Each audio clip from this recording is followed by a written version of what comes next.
Good Friday, everyone. I'm Cyrus Webb, and welcome to Conversation Daily News. Glad you all could be with us. Well, we made it to the end of another week. But of course, you have your news headlines coming up on this Friday. But a message from my book, Words I Choose to Live By. And in today's Entertainment Spotlight, you reported my conversation with author Colette R. Harrell. Her new book, Later, is out now on Amazon. We talk about her literary journey in today's show.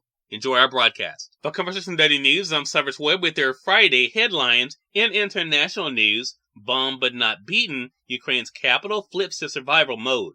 Residents of Ukraine's bombed capital clutched empty bottles in search of water and crowded into cafes for power and warmth on Thursday, switching defiantly into survival mode after new Russian missile strikes a day earlier plunged the city and much of the country into the dark. In scenes hard to believe in a sophisticated city of 3 million, some Kyiv residents resorted to collecting rainwater from drain pipes as repair teams labored to reconnect supplies. Friends and family members exchanged messages to find out who had electricity and water back. Some had one but not the other. The previous day's aerial assault on Ukraine's power grid left many with neither. Cafes in Kyiv that by some small miracle had both quickly became oases of comfort on Thursday. The mayor of Kyiv said about 70% of the Ukrainian capital was still without power on Thursday. As Kyiv and other cities picked themselves up, Kherson on Thursday came under its heaviest bombardment since Ukrainian forces recaptured the southern city 2 weeks ago. The barrage of missiles killed 4 people outside a cafe shop, and a woman was also killed next to her home, witnesses said, speaking to the Associated Press. In Kyiv, where cold rain fell on the remnants of previous snowfalls, the mood was grim but steely. The winter promises to be a long one, but Ukrainians say that if Russian President Putin's intention is to break them, he should think again. Western leaders denounced a bombing campaign. Strikes against civilian infrastructures are war crimes, the French President Emmanuel Macron tweeted. The Russian Defense Ministry spokesperson acknowledged Thursday that it targeted Ukrainian energy facilities, but he said they were linked to Ukraine's military command and control system and that the aim was to disrupt flows of Ukrainian troops, weapons, and ammunition to front lines. Authorities for Kyiv and the wider Kyiv region reported a total of 7 people killed and dozens wounded. The Russian UN ambassador said, "We are conducting strikes against infrastructure in response to the unbridled flow of weapons to Ukraine and the reckless appeals of Kyiv to defeat Russia." The Kremlin spokesperson also sought to shift blame for civilian hardship on Ukraine's government. Power, heat, and water were gradually coming back elsewhere inside Ukraine. Regional authorities posted messages on social media updating people on the progress of repairs, but also saying they needed time. In national news, Walmart shooting raises need for violence prevention at work. The mass shooting Wednesday at a Walmart in Virginia was only the latest example of a workplace shooting perpetrated by an employee. But while many companies provide active shooter training, experts say there is much less focus on how to prevent workplace violence, particularly how to identify and address worrisome behavior among employees. Workers far too often don't know how to recognize warning signs, and even more critical, don't know how to report suspicious behavior or feel empowered to do so, according to workplace safety and human resources experts. The Walmart shooting in particular raised questions of whether employees feel empowered to speak up because it was a team leader who carried out the shooting. Identified by Walmart as a 31-year-old, he opened fire on fellow employees in the break room of the Chesapeake store, killing 6 people and leaving 6 others wounded.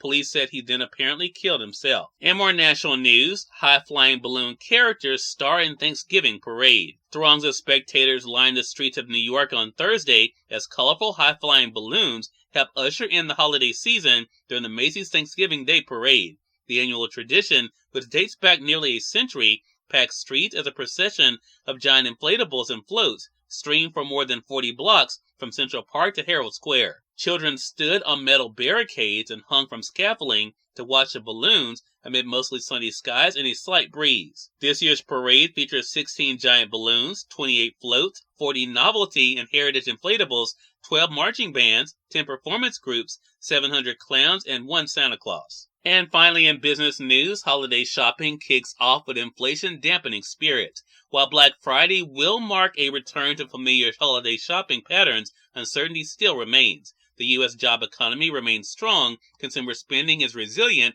and inflation has been slowing. The elevated prices for food, rent, gasoline, and other household costs have taken a toll on shoppers. As a result, many are reluctant to spend unless there's a big sale, and are being more selective with what they will buy, in many cases trading down to cheaper stuff and less expensive stores. Shoppers are also dipping more into their savings, turning increasingly to buy now, pay later services like Afterpay that allow users to pay for items in installments, as well as running up their credit cards at a time when the Federal Reserve is hiking rates to cool the U.S. economy. Cyrus Webb, Conversations Daily News. It's now time for a message from my book, Words I Choose to Live By. Enjoy.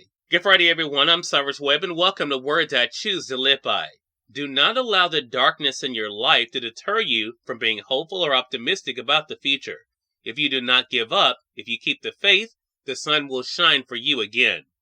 Have a great Friday and enjoy your weekend. We are part of my conversation coming up with author Colette R. Harrell in today's Entertainment Spotlight. Stay with us. You're listening to Conversation Daily News. For Conversation Daily News, I'm Cyrus Webb with Entertainment Spotlight. Author Colette R. Harrell stopped by Conversations Live, the radio show this year, to talk about her new book Later and her literary journey. Here's a bit of our conversation. Colette, hello to you and welcome to the program. Well, thank you so much for having me. I'm excited to be here. Well, the pleasure is definitely all mine, Colette. I want to talk about that first for you, Colette.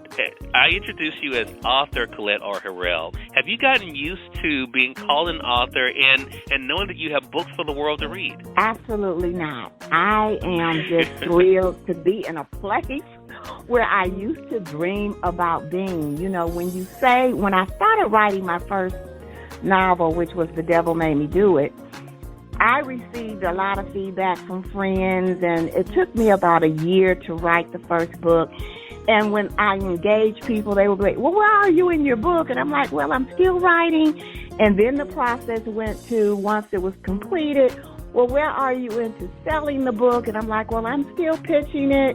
And then once I sold the book and it became published, I still had problems. I was still that person that was writing the book. I couldn't believe that this was something that actually came out of me and was on library bookshelves and was out there for people to read. And it was an amazing feeling. And I even now pinch myself because I am doing what I dreamed about doing at a very young age. Get your copy of Later by Colette R. Harrell on Amazon.com today. Cyrus Webb, Conversations Daily News. We thank you all for tuning into this edition of Conversation Daily News. We'll be back on Monday with more news, message from my book, Words I Choose to Live By, and of course your entertainment spotlight. Until then, I'm your host, Cyrus Webb, saying as always, enjoy your day, enjoy your life, enjoy your world. Thank you all for choosing Conversation Daily News today. Now let's go make it a great one.